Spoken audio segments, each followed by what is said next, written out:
Hey there, amazing friends. I warmly invite you to join me on this exciting journey by subscribing to my channel, liking, commenting, and sharing my videos. Every like, comment, and share brings us closer together and fuels my passion to create more great content.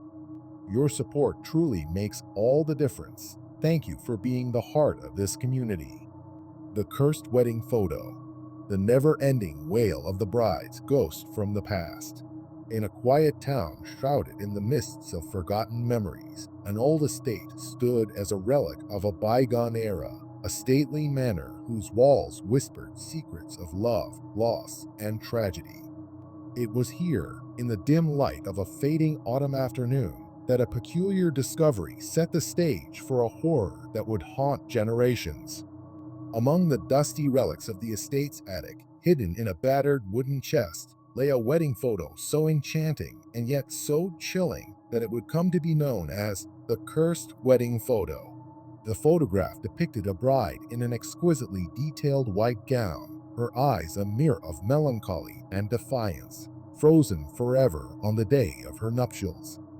But those who later studied the image claimed that if one stared too long, the bride's lips would part ever so slightly, and a low, sorrowful wail would emanate from the picture, a spectral lament that echoed the tragedy of a love doomed from the start. The legend began many decades ago when the bride, Isabella Moreau, was a beloved local beauty known for her radiant smile and gentle spirit. Her wedding to the dashing but secretive gentleman, Alexander Duval, was meant to be the joyous union of two illustrious families.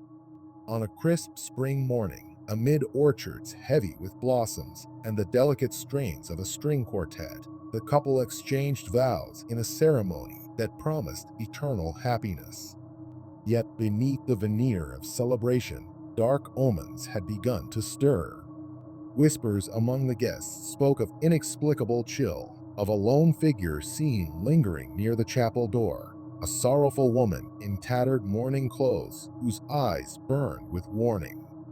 No one could say who she was or what she foretold, but as the day progressed, a sense of foreboding gripped the hearts of those present. After the wedding, as tradition demanded, a photographer was summoned to capture the newlyweds in a formal portrait. The photographer, an itinerant man with a reputation for his uncanny ability to seize not just images, but also the very essence of his subjects, set up his equipment in the ornate drawing room of the Duval estate. The room was filled with antique lace and faded tapestries, its heavy drapes drawn to let in a soft, diffused light. It was during this session that something inexplicable occurred. As the shutter clicked, a moment of strange stillness fell over the room.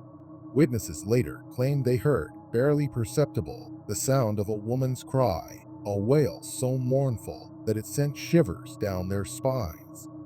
The resulting photograph captured Isabella's face in a moment of ethereal beauty, yet something in her eyes hinted at despair. Over the following days, superstitious murmurs spread through the town.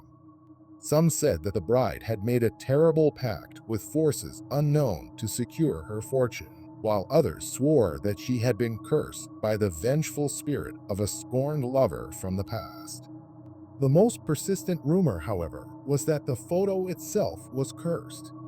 As years turned into decades, the wedding photo passed from hand to hand among collectors of the macabre and curious.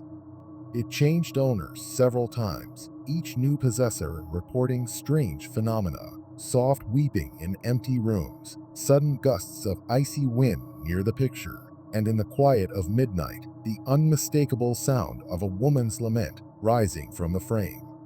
One owner, an antiquarian from a nearby city, recounted that while he displayed the photo in his study, the silence of the room was broken by a continuous low wail. No one else in the house could hear it, yet he swore that the sound grew louder every time he tried to cover the photograph with a cloth. The legend grew, and soon local folklore branded the image as the bride's curse. Scholars and paranormal investigators took interest. Some posited that the photograph captured a residual energy, an echo of Isabella's tragic fate that, once unleashed by the photographer's strange technique, had become bound to the image. Others believed that a vengeful spirit, angered by a betrayal or lost love, had imprinted its sorrow upon the bride's visage, a sorrow that now reached out to anyone who dared to look too deeply into the eyes of the cursed woman. One autumn evening, nearly a century after the fateful wedding, a skeptical journalist named Rebecca Lorne arrived in town to investigate the tale.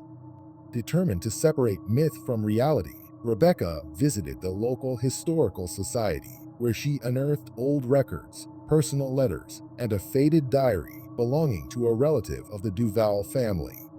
The diary recounted the events of the wedding day in haunting detail, mentioning a mysterious woman who had appeared at the ceremony, a woman whose presence was said to presage tragedy.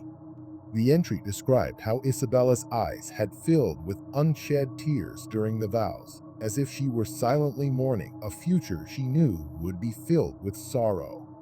Rebecca's investigation took her to the ruins of the Duval estate, now crumbling and overtaken by ivy and time. In a dusty, forgotten room, she found a battered wooden box containing several photographs, including the infamous wedding portrait. That very night, as Rebecca prepared to leave the estate, she decided to examine the cursed photo under the dim light of a single candle. With trembling hands, she unwrapped the brittle paper and set it before her. For a long moment, nothing happened, only the silent image of Isabella, timeless and forlorn. Then, as the candle's flame danced in the dark, Rebecca swore she heard a faint, heart-wrenching wail rising from the photograph. Startled, she leaned in closer. The sound grew more distinct, as if 1,000 whispered regrets were emanating from the frame. Overwhelmed by a mixture of fear and fascination, she recorded the experience on her portable recorder, capturing the eerie lament that seemed to persist long after the candle's light had wavered. The recording, once analyzed, revealed a low, continuous moan that defied simple explanation, a sound that modern audio experts could not replicate by any known means. When Rebecca published her findings, the story spread like wildfire. Skeptics claimed it was a trick of acoustics, an artifact of old recording technology, but many remained convinced that the photo was indeed a conduit for a lingering spirit, forever bound by a cursed wedding and a promise unfulfilled.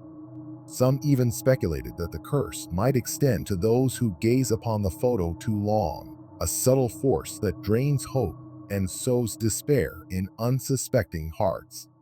In hushed conversations at local taverns and on online forums, people recounted personal experiences. A young woman claimed that after borrowing the photograph for a school project, she began to have vivid nightmares of a bridal procession where the bride's mournful eyes seemed to follow her every move. An elderly man, once a caretaker at the Duval estate, confessed that during stormy nights, he would sometimes catch a glimpse of a spectral bride drifting along the corridors, her eyes reflecting the lightning, as if seeking redemption for a broken promise. As the legend of the cursed wedding photo grew, so did its impact on the town's collective memory. The once forgotten Duval estate became a pilgrimage site for those fascinated by the paranormal. Tourists arrived in droves, hoping to catch a glimpse of Isabella's ghostly wail, or to feel the inexplicable chill that sometimes gripped the air near the ruins. Local artisans began to craft trinkets and charms meant to ward off the curse. A small silver locket containing a miniature replica of the bride's portrait, a red ribbon tied in a bow, a tiny vial of water collected from the estate's old fountain believed to have been blessed by a grieving priest. These tokens, sold in the modest gift shop set up by the Historical Society, served as bittersweet reminders of a past steeped in love and loss. For Rebecca Lorne, the investigation changed her forever. No longer could she dismiss the chilling power of the past, the way that unresolved sorrow and unhealed wounds could manifest as something almost tangible, a ghost that wailed in the night, a reminder that some promises, once broken, echo through time with unrelenting despair. She continued to explore other local mysteries, but the image of Isabella Moreau, with her haunted eyes and the persistent, eerie lament of her spirit, remained etched in her mind. Her report ended with a poignant message that in the interplay of light and darkness, truth and myth, the heart may crumble, but from the ruins of despair, hope might someday be rebuilt. Even now, late at night in that quiet town, when the wind moans through ancient alleyways and the full moon casts long shadows across abandoned courtyards, some claim they can hear the bride's ghostly wail echoing from the depths of time. Whether a cursed photograph truly captures the sorrow of a doomed love, or if the legend has simply grown into a modern fable, the mystery endures. It is a reminder that behind every faded image, every relic of a bygone era, lies a story of passion, tragedy, and the unending human desire to find meaning in the echoes of the past.